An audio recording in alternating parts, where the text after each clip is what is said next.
ദൈവത്തിൻ്റെ അതിപരിശുദ്ധ നാമം വാഴ്ത്തപ്പെടുമാറാകട്ടെ. നാം കേട്ടുകൊണ്ടിരിക്കുന്ന ഈ ട്യൂബിലൂടെയുള്ള പീസ് ഓൺ എർത്ത് എന്ന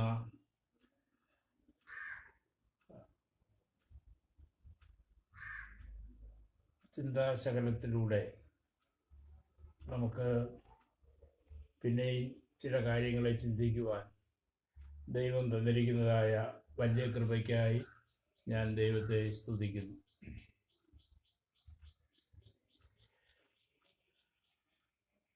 ഈ ലോകത്തിൽ വിവിധങ്ങളായ പ്രശ്നങ്ങളിലൂടെയാണ് ലോകം കടന്നുപോയിക്കൊണ്ടിരിക്കുന്നത്. അതിൽ ഏറ്റവും ദയനീയമായതും ഹൃദയസ്പർശിയായതുമായ ഒരു വിഷയമാണ് ഇന്ന് നമ്മൾ ചർച്ച ചെയ്യാനായിട്ട് ആഗ്രഹിക്കുന്നത്. മാതാപിതാക്കളെ കൊല്ലുന്ന മക്കളുടേതായ ഒരു കാലഘട്ടത്തിലേക്ക് നമ്മൾ കടന്നു വന്നിരിക്കുന്നു. അത് വളരെ ദയനീയവും വേദനാജനകവുമായതുകൊണ്ട് ഞാനിതിനെ നിങ്ങളുടെ മുൻപിൽ അവതരിപ്പിക്കുന്നുവെന്ന് മാത്രമേ ഉള്ളൂ. അരുതേ കാട്ടാള അരുതേ എന്നുള്ള ഹെഡിങ്ങാണ് ഞാനിതിൽ കൊടുത്തിരിക്കുന്നത്. ഇവിടെ വെള്ളടയിൽ സംഭവിച്ചതായ ഒരു സംഭവമാണ് അതിന് പ്രത്യേകമായി കാരണമായി തീർന്നത്. പ്രജിൻ ജോസ് എന്ന് പറയുന്ന ഒരു പയ്യൻ തൻ്റെ സ്വന്തം പിതാവിനെ 22-ലധികം വെട്ടുകൾ വെട്ടി ആ ഒഴുകുന്ന ചോര കണ്ട് സന്തോഷിച്ച് തിമിർത്ത് അവൻ ആഹ്ലാദത്തിൽ ആറാടി എന്നാണ് പറയപ്പെടുന്നത്. അവൻ വെട്ടിക്കൊന്നതിന് ശേഷം നേരെ പോലീസ് സ്റ്റേഷനിൽ ചെന്ന് ഞാനിങ്ങനെ ഒരു കൊലപാതകം ചെയ്തിട്ടുണ്ട് എന്ന് ഒരു കൂസലുമില്ലാതെ പറയുവാനിടയായിത്തീർന്നു. അപ്പോൾ അവൻ്റെ ഹൃദയം എന്തുമാത്രം കഠിനപ്പെട്ടിരുന്നു എന്നുള്ളതാണ് ഞാൻ മനസ്സിലാക്കുന്നത്. അപ്പനും അമ്മയും കഷ്ടപ്പെട്ട് പിതാവ് ചോര വിയർപ്പാക്കി മക്കൾക്ക് ഭക്ഷണം കൊടുത്ത്, വസ്ത്രം കൊടുത്ത്, വീട് കൊടുത്ത്, അവർക്ക് എന്തെല്ലാം ആവശ്യമുണ്ടോ അതെല്ലാം നൽകി കൊടുക്കുവാൻ വളരെയധികം ബദ്ധപ്പാടോടുകൂടെ പരിശ്രമിക്കുന്നതായ മാതാപിതാക്കളെയാണ് നാം മിക്കവാറും കാണുവാൻ കഴിയുന്നത്. കടലിൽ ചെന്ന് രാവന്തിയോളം കടലിൻ്റെ അഗാധതയിൽ മീൻപിടുത്ത് മക്കളെ പോറ്റുന്ന പിതാവ് മരങ്ങളിൽ കയറി അതുകൊണ്ട് പൊറ്റുവയ്ക്കുന്നതായ കുടുംബം മേശിരി പണി ചെയ്ത് കഠിനാധ്വാനം ചെയ്യുന്ന പിതാവ് വിവിധ ഓഫീസുകളിൽ മേലുദ്യോഗസ്ഥരുടേതായ ശിക്ഷണത്തിൽ അവർ വളരെ കഠിനാധ്വാനം ചെയ്ത് മക്കളെ പോറ്റുവാനായിട്ട് ശ്രമിക്കുന്നു. ഇനിയും കഠിനമായി ജോലി ചെയ്യുന്ന ഒരു വലിയ സമൂഹത്തെയാണ് നമ്മുടെ നാട്ടിൽ നമുക്ക് കാണുവാനായിട്ട് കഴിയുന്നത്. ഈ ഫലങ്ങളെല്ലാം അനുഭവിച്ചതിന് ശേഷം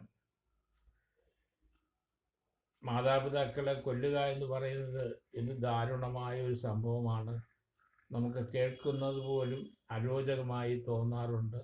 തോന്നുന്നുണ്ട്.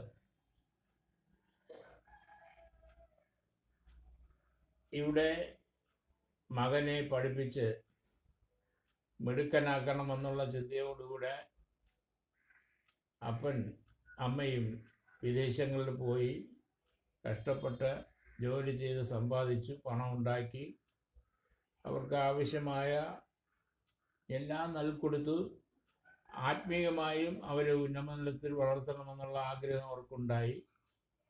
എന്നാൽ ജീവിതത്തിൻ്റെ കുത്തൊഴുക്കിൽപ്പെട്ട് മകൻ പ്രജിൻ ജോസ് പോയപ്പോൾ സമനില തെറ്റി. അവൻ വിദ്യാഭ്യാസം ചെയ്യുന്നതോടുകൂടെ മദ്യത്തിനും മയക്കുമരുന്നിനും ബ്ലാക്ക് മാജിക്കിനും അടിമപ്പെട്ട് അവൻ്റെ ജീവിതം അവൻ സ്വയം നശിപ്പിക്കുന്ന ഒരു അവസ്ഥയിലേക്ക് നീങ്ങുന്നതായിട്ടാണ് നമ്മൾ മനസ്സിലാക്കുവാനായിട്ട് കഴിയുന്നത്. ഈ ബ്ലാക്ക് മാജിക്കിൽപ്പെട്ട് തകർന്നുപോയ അനേക കുടുംബങ്ങളിൽ ഒന്നാണ് ഇത്. അവൻ്റെ റൂമിലേക്ക് കയറി നോക്കിയപ്പോൾ അവിടെ ഉണ്ടായിരുന്നതായ ഫോട്ടോകളും മറ്റു ഉപകരണങ്ങളും മാതാപിതാക്കളെപ്പോലും അവൻ ആ റൂമിൽ കയറ്റാതെ വണ്ണം. മാതാപിതാക്കൾ വെച്ച വീടാണ്. ആ വീട്ടിൽ മാതാവിനോ പിതാവിനോ പ്രവേശനം നിഷേധിച്ച മകൻ ക്രൂരതയുടെ ഒരു പര്യായമായി പരിണമിക്കുന്നു. കാലം എന്നും അത് ഓർക്കുക തന്നെ ചെയ്യും.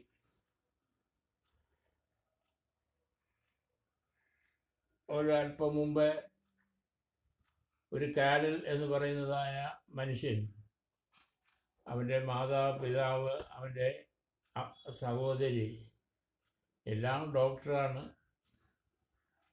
നന്ദാവനം എന്ന് പറയുന്ന കേരളത്തിൻ്റെ ഹൃദയഭാഗമായ സ്ഥലത്ത് വീട് വച്ച് വസ്തു സമ്പാദിച്ച് അവനെയും പഠിപ്പിച്ച് അവൻ പഠിച്ച് മിടുക്കനായി കഴിഞ്ഞപ്പോൾ അവൻ ചെയ്തതായ സംഭവം നമ്മൾ ആരും മറന്നിട്ടില്ല.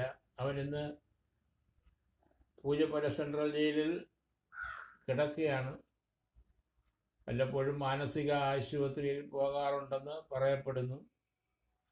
ഈ കേഡൽ എന്ന് പറയുന്ന മനുഷ്യൻ അപ്പനെയും അമ്മയെയും സഹോദരിയെയും ഒരുമിച്ച് കൊന്ന്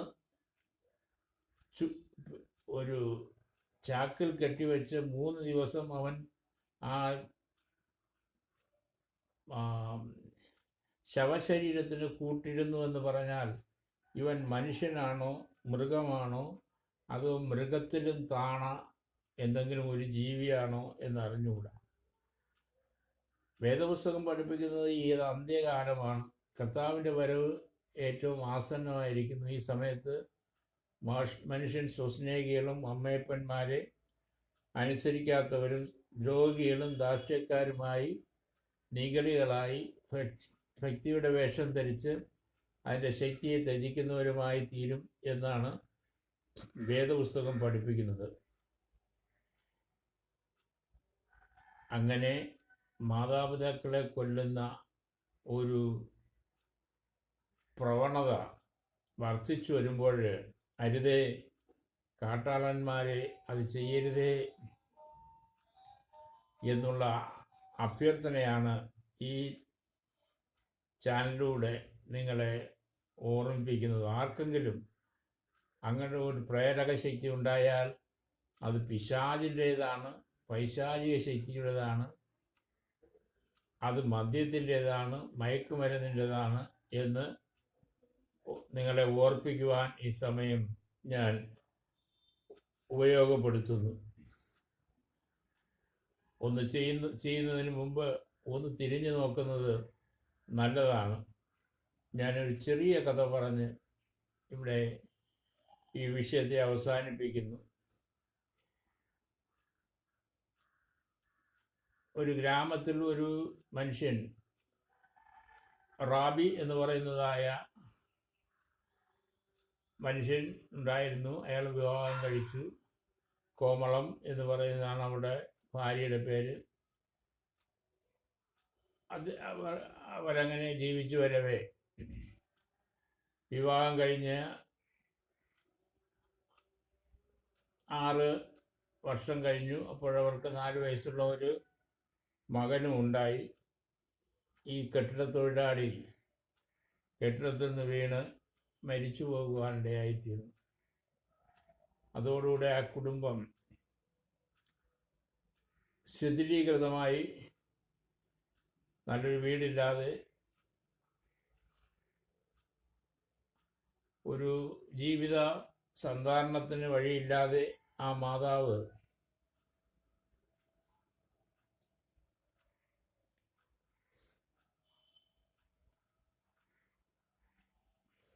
പുല്ല് അരിഞ്ഞു വിറ്റും,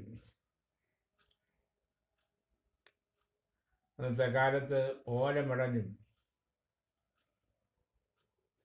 വളരെ കഷ്ടപ്പെട്ട് ആ മകനെ വളർത്തി. അവൻ അല്ലല്ലാതെ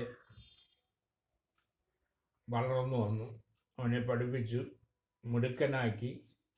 അവൻ മിടുക്കനായി പഠിച്ചു. അവൻ ഒരു ഓഫീസറായി. വിവാഹപ്രായമായപ്പോൾ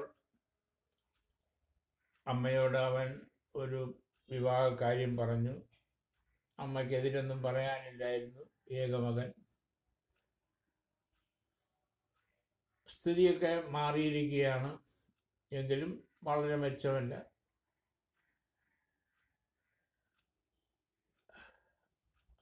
ഓഫീസിൽ കണ്ടതായ ഒരു മനോഹര രൂപിണിയായ പെൺകുട്ടിയെ സ്നേഹിച്ചു. അവളുമായി പ്രണയത്തിലായി. അങ്ങനെ അവന് അവളെ വിവാഹം കഴിക്കണമെന്നുള്ള അതിയായ ആഗ്രഹം അവനുണ്ടായി.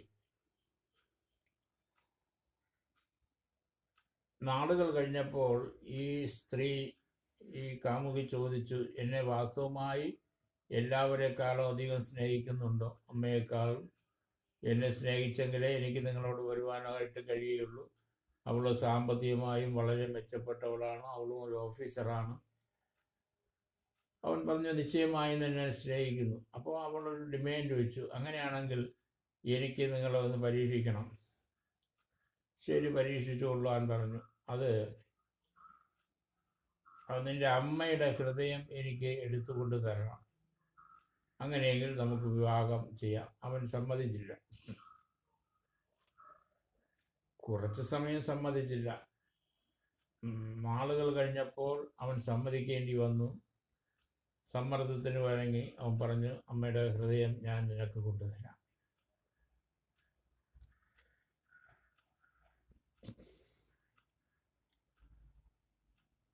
അവൻ വന്ന്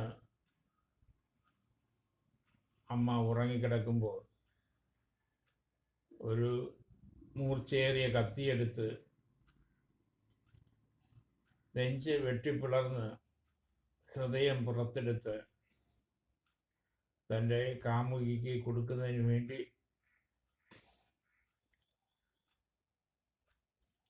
ബദ്ധപ്പാടോടുകൂടെ ഓടുകയാണ്.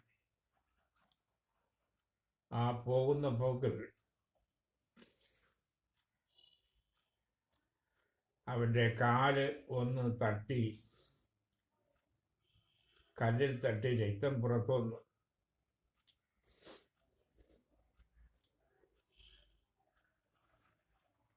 അപ്പോൾ അവനൊരു ശബ്ദം കേട്ടു.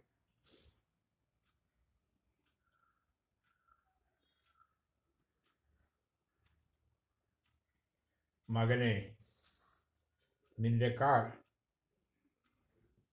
വേദനിച്ചു.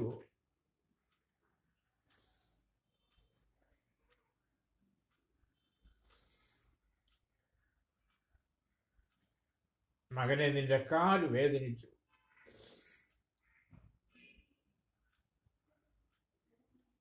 ആ തുടിക്കുന്ന ഹൃദയം മകന് വേണ്ടി അപ്പോഴും കേഴുകയായി. പ്രിയ ശ്രോതാക്കളെ, മാതാപിതാക്കൾ, അവരെ നിങ്ങൾ സ്നേഹിക്കുക, ബഹുമാനിക്കുക, അവർക്ക് ആവശ്യമുള്ളത് ചെയ്തു കൊടുത്താൽ നിങ്ങൾക്കും ദൈവം നിങ്ങളുടെ ആവശ്യങ്ങളെ ചെയ്തു തരും എന്ന് ചെറിയ പ്രബോധനത്തോടെ ഞാനിവിടെ അവസാനിപ്പിക്കുന്നു. ആമേൻ.